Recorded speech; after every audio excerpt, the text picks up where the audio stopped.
기도하고 말씀토록 하겠습니다. 하나님, 한 주간도 주의 은혜로 살았습니다.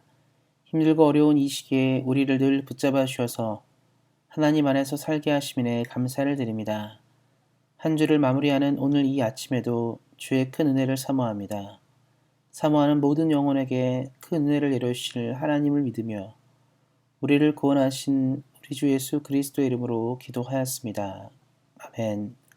함께 하나님의 말씀 보도록 하시겠습니다. 같이 읽을 하나님의 말씀은 구약 성경 940페이지 잠언 27장 7절 말씀입니다.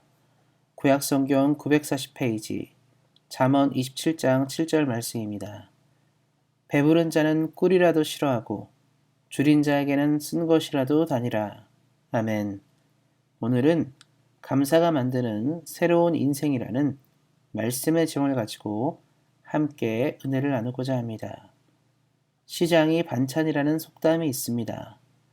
배가 고픈 사람에게는 어떤 음식을 주어도 맛있게 먹는다는 말입니다. 실제로 우리는 배부르게 되면 아무리 산의 진미를 주어도 먹고 싶지 않고, 반대로 너무 배고프면 맨밥이랑 김치만 있어도 맛있게 먹습니다. 음식 자체가 변한 것은 아니지만 음식을 대하는 우리의 태도에 따라서 때로는 산의 진미도 먹고 싶지 않은 것이 되기도 하고, 평범한 식사를 할지라도 매우 가치 있게 되기도 합니다. 먹고 사는 문제에서도 우리의 태도가 이렇게 중요한 것처럼 우리의 삶은 더욱더 우리의 태도에 따라 달라지게 됩니다. 오늘 말씀은 우리 믿는 사람들이 가져야 할 올바른 삶의 자세를 말하고 있습니다. 성경은 배부른 자는 꿀이라도 싫어하고 줄인 자는 쓴 것도 달게 먹는다라고 말합니다. 이 말을 풀어보면 감사하지 못한 사람은 주어진 것에 감사하지 못하고, 감사하는 사람은 주어진 환경에 감사한다는 의미입니다. 실제로 세상 사람들이 느끼는 행복은 자기가 무엇을 가지고 있고 누리고 있는가에 달려있지 않습니다. 선진국들의 국민 행복도가 후진국들의 행복도와 비교해서 높지 않다는 것은 이를 잘 설명해 줍니다. 결국 사람들의 삶의 태도가 지금 살아가는 현재를 달라지게 함을 볼 수가 있습니다. 우리 하나님을 믿는 사람들은 그래서 오늘 말씀을 기억함으로 감사하는 삶을 살아야 합니다. 사랑하는 성도 여러분, 데살로니가전서 5장 18절은 이렇게 이야기하고 있습니다. 범사에 감사하라. 이것이 그리스도 예수 안에서 너희를 향하신 하나님의 뜻이니라. 이 말씀은 감사하고 사는 것은 우리가 선택해야 할 옵션이 아니라 우리가 반드시 살아야 할 하나님의 뜻임을 이야기하고 있습니다.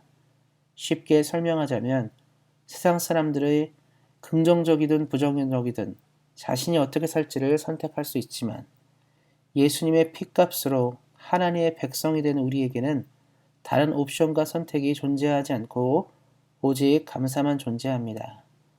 그래서 성경은 범사에 감사하라고 명령하고 있는 것입니다. 사랑하는 성도 여러분, 하나님께서 명령하신 이 말씀대로 늘 감사함으로 이 땅을 살아가시기를 예수님의 이름으로 축원드립니다. 그리고 감사하는 성도님들의 삶을 통해 하나님께서 더욱 감사의 제목이 넘쳐나는 삶으로 인도하시기를 다시 한번 예수님의 이름으로 축원드립니다. 그러면 감사하는 자에게 하나님은 어떤 복을 주시는지를 우리는 한번 살펴볼 필요가 있습니다.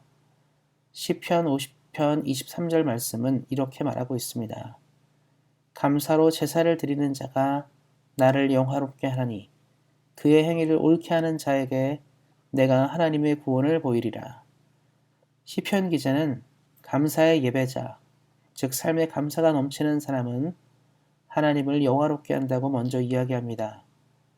우리가 이 땅을 살면서 늘 외치는 것이 있다면 우리는 무엇이든지 하나님의 영광을 위해서 한다고 말합니다. 하나님의 영광을 이루는 것은 우리가 어떤 존재가 되고 무엇을 더 가지고 누리고 그러는 것이 아닌 감사하는 삶을 사는 것입니다. 우리가 감사의 생활만 해도 우리의 삶을 통해 하나님은 영광 받으십니다. 그리고 하나님을 영화롭게 하는 감사들을 통해서 하나님은 자신의 구원을 우리에게 허락하십니다. 사랑하는 성도 여러분, 우리가 간절히 바라는 것이 있다면 우리들의 삶이 온전히 구원받는 것입니다. 괴롭고 힘들어도 믿음을 붙잡고 살아가는 우리들이 바라는 것은 완전한 구원입니다. 그런데 이 구원이 다른 것이 아닌 감사를 통해서 온전히 나타난다고 성경은 말하고 있습니다. 살아가는 성도님들이 온전한 감사를 이루심으로 하나님께서 돌파하시고 보여주는 구원을 만나시기를 예수님의 이름으로 축원드립니다. 말씀을 맺고자 합니다. 지금 주의 은혜와 위로가 필요한 우리 사랑하는 성도님들이 계시다면 오늘 말씀을 기억하시고 감사함으로 하나님의 구원을 만나시기를 예수님의 이름으로 축원드립니다. 기도하겠습니다. 하나님, 감사를 잃어버린 이 세대를 우리가 살고 있습니다.